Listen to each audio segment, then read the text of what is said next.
Pemirsa, Kementerian SDM telah selesai menyusun rancangan peraturan presiden tentang pembelian tenaga listrik energi baru terbarukan oleh PT PLN Persero, di mana pemerintah menjanjikan banyak insentif dalam rancangan tersebut untuk menarik investor di sektor EBT.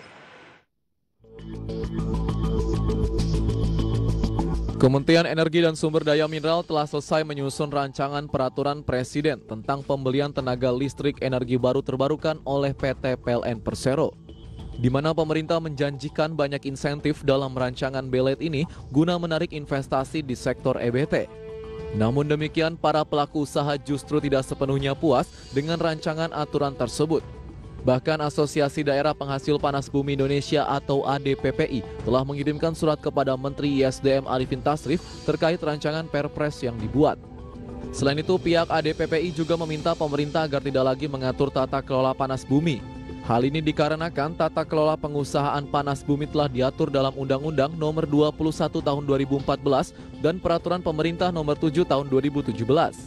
Adapun anggota ADPPI memprediksi akan terjadi tumpang tindih pengaturan serta pertentangan dalam tata kelola panas bumi, di mana situasi ini dikhawatirkan akan menimbulkan ketidakpastian bagi pengusahaan panas bumi dan persoalan hukum.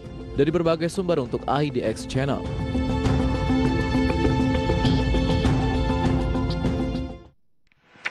Terima kasih untuk Anda yang masih bergabung bersama kami di Market Review, dan di segmen ini kita akan membahas topik pengusaha dan energi baru terbarukan. Saat ini kami sudah terhubung melalui via Zoom bersama dengan Bapak Semi Hamzah, Ketua Apindo Bidang Energi dan Sumber Daya Mineral. Langsung saja kita sapa Pak Semi. Apa kabar? Selamat pagi, Pak. Selamat pagi. Terima kasih Pak Semi sudah meluangkan waktu di IDX Channel, Pak. Pemerintah dan Dewan Perwakilan Rakyat DPR telah menyusun undang-undang tentang energi baru dan terbarukan atau RUU EBT, Pak Semi. Namun di saat bersamaan pemerintah juga tengah membahas rancangan peraturan presiden tentang tarif EBT. Bagaimana pengusaha melihat upaya yang dilakukan oleh pemerintah, Pak Semi?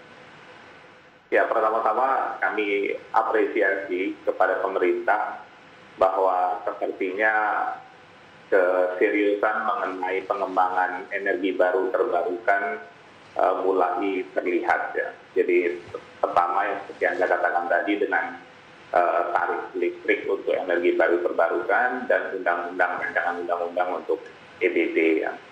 Jadi itu kami apresiasi.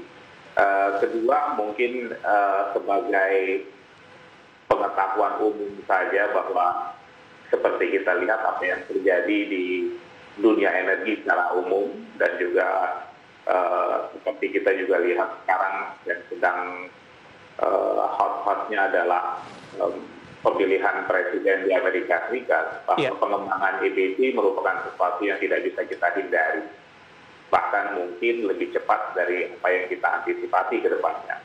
Oleh karena itu makanya pengembangan EBT harus kita antisipasi.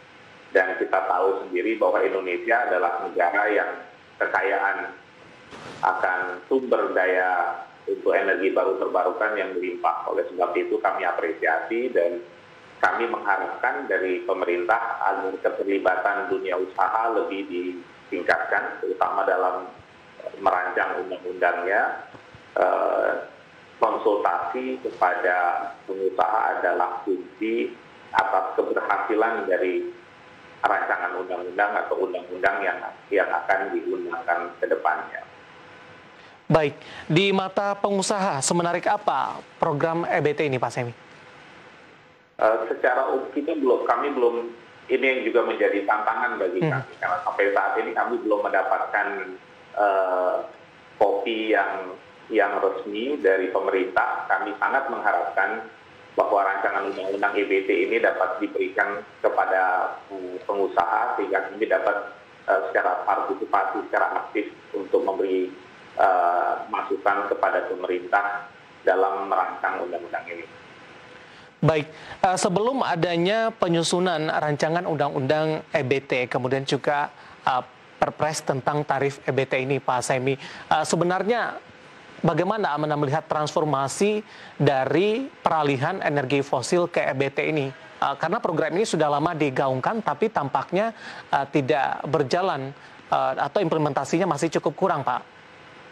Ya, kami melihatnya begini ya, seperti saya katakan tadi, sebenarnya selama ini mungkin dunia masih melihat transformasi energi ke energi baru dan terbarukan ini dengan sebelah mata.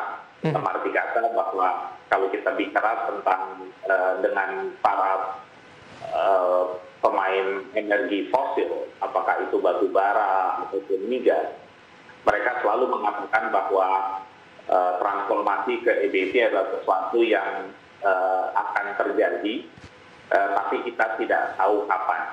Itu jawaban yang klasik yang diberikan oleh teman-teman dari fossil fuel ya.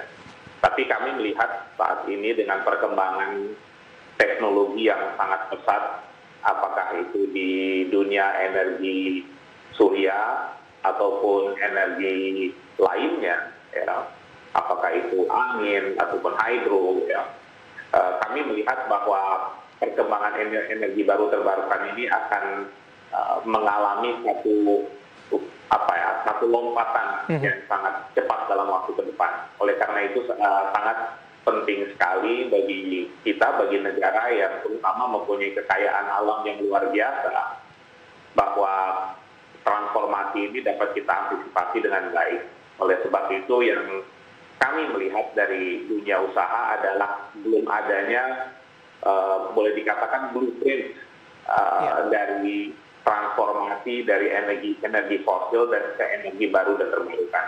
Ini harus kita konsentrasikan sebagai usaha bersama dengan pemerintah dan dunia usaha. Baik, Pak Semi, meskipun belum ada blueprint-nya, tapi dari gambaran garis besarnya, Pak Semi, dari sisi pengusaha ketika berinvestasi di energi baru terbarukan begitu, poin apa yang diharapkan oleh para pelaku usaha dalam hal ini? Mungkin dari sisi regulasi, kemudian juga dengan perkembangan terakhir, beberapa data menyebutkan ini modal untuk berinvestasi di sumber energi baru terbarukan cukup besar, Pak Semi. Ya, mungkin dua hal yang klasik yang saya yakin bukan hanya saya saja yang mengatakan kendala utama dari pengembangan energi baru terbarukan khususnya di Indonesia itu dua hal ya. Itu adalah masalah tarif yang sekarang sedang diusahakan oleh pemerintah. Di dalam penentuan tarif ini kita harus menyadari bahwa memang pengembangan energi baru dan terbarukan ini membutuhkan campur tangan pemerintah yang cukup kuat, karena kalau tidak tingkat keekonomian yang dapat dicapai untuk proyek energi terbarukan atau baru dan terbarukan yang tetap tidak akan tercapai. Oleh karena itu makanya tarif sangat penting sekali, bagaimana pemerintah nanti menangani ini dengan PLN. Dan kedua adalah peraturan tumpang tindih yang juga sering terjadi bukan hanya di energi baru terbarukan, juga di migas dan juga di energi lainnya. Itu yang perlu harus diatasi. Apakah tumpang tindih antara pusat dengan daerah atau tumpang tindih antara kementerian. Dan langkah yang sudah sangat baik dilakukan oleh pemerintah dengan adanya Omnibus Law yang sekarang sedang dibuat peraturan implementasinya ya. Baik, Pak Semi, menarik, kita akan jeda terlebih dahulu. Kita masih punya satu segmen lagi, nanti kita akan lanjutkan dan pemirsa Market Review akan segera kembali sesaat lagi.